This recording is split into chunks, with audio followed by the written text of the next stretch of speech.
Hi, my name is Sabina Cuan. The person I am doing a speech on says women's ability to earn money is better protection against the tyranny and brutality of men than her ability to vote. In the United States, the first woman ever to run for presidency had made her mark with many of her accomplishments.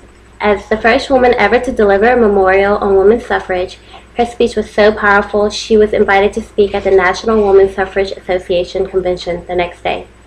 Born on September 23, 1838, in Homer, Ohio, she was one of 7 children. Starting at a young age, she managed to accomplish many things.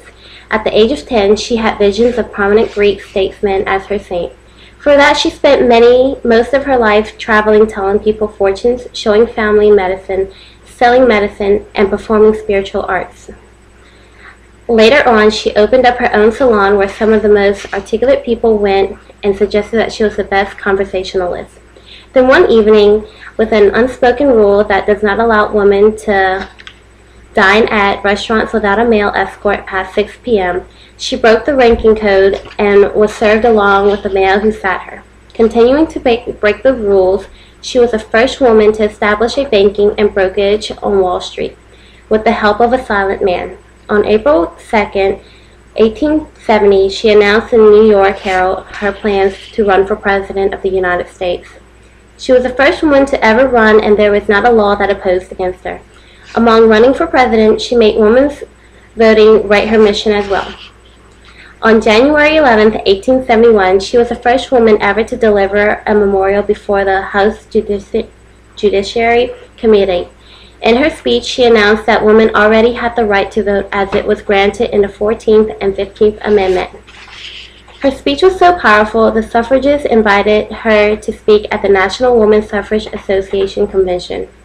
After that, it led her to a leadership position in the association. As a speaker, she provided her listeners with what they want to hear. She presented herself with courage and determination of what she wants. Her speech was so powerful that it made a movement in our history. As it comes from her heart, she managed to come forward and step out from the crowd.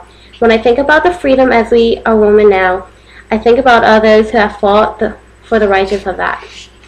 Regardless of all the negativity and hardship, she managed to gather all her courage to be the first woman to speak up.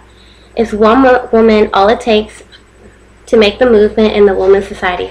To finalize the speech, I would like to end with a part of a song that was dedicated to this person.